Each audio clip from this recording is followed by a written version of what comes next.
জীব, যারা নারীও নয়, যারা পুরুষও নয়। সম্মানিত উপস্থিতি, ফেরেশতারা লা ইয়াকুলুনা ওয়া লা ইয়াশরাবুন, ফেরেশতারা খায় না, পানও করে না। ফেরেশতাদের কোনো পেশাব পায়খানা নাই। ফেরেশতাদের বিষয়ে আল্লাহ সুবহানাহু ওয়া তাআলা বলতেছেন, ওহুম মিন খাশিয়াতি রাব্বিহিম মুশফিকুন, ফেরেশতাগণ আল্লাহ সুবহানাহু ওয়া তাআলার ভয়ে সর্বদা ভীত থাকে। সূরা আম্বিয়ার 28 নম্বর আয়াতে বলেছেন। আরো বলেছেন, ওয়াল মালাইকাতু ইউসাব্বিহুনা বিহামদি রাব্বিহিম, ফেরেশতারা সর্বদা আল্লাহ সুবহানাহু ওয়া তাআলার তাসবিহ পাঠ করতে থাকে।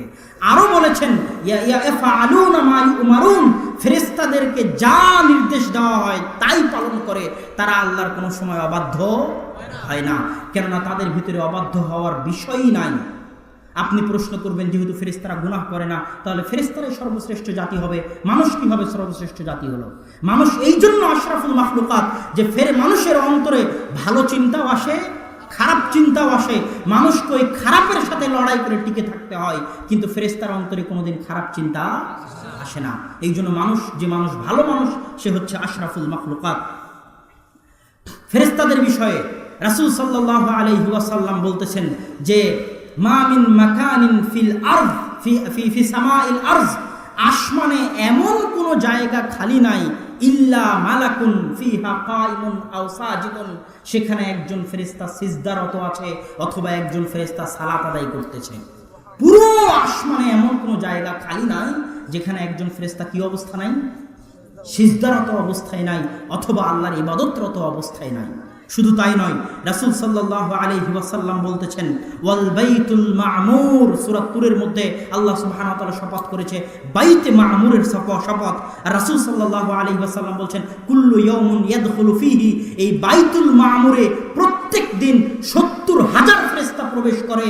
আর যে ফেরেশতা প্রথম দিন প্রবেশ করেছে, ফেরেশতা সৃষ্টির প্রথম দিন, সেই ফেরেশতা শেষ দিন আসার আগে আর কোনোদিন ওই বাইতুল মা'মুরে প্রবেশ করার সুযোগ পাবে না। তাহলে আল্লাহর কত ফেরেশতা আছে, প্রত্যেক দিন ৭০,০০০ ফেরেশতা বাইতুল মা'মুরে সালাত আদায় করে। প্রথম দিন যে ফেরেশতা সালাত আদায় করেছে, যে ৭০,০০০, তারা আর পরে আর কোনোদিন সেখানে ফিরে আসার সুযোগ পাবে না। রাসূল সাল্লাল্লাহু আলাইহি ওয়াসাল্লাম বলেছেন, লাউ খাররা লা খাররা আলাল কাবা, তোমরা কি জানো বাইতুল মা'মুর কোথায় আছে?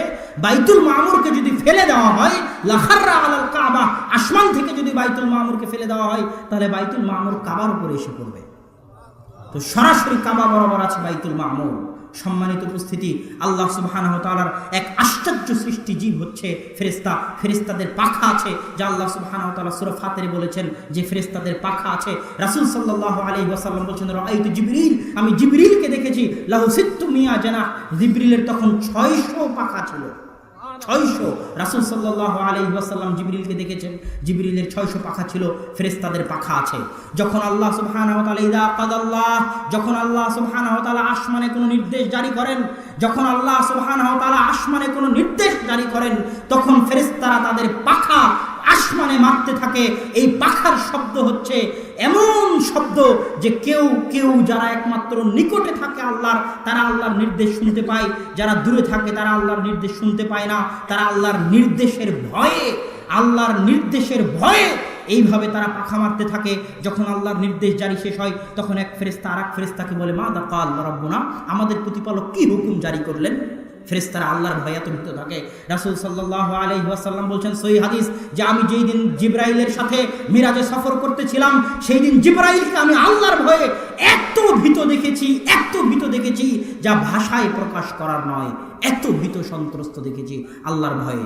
ফেরেশতারা হচ্ছে আল্লাহ সুবহানাহু ওয়া তাআলার জুনুদ। আল্লাহ কোরআন মাজিদে ফেরেশতাদেরকে বলেছেন জুনুদুল্লাহ, আল্লাহর বাহিনী।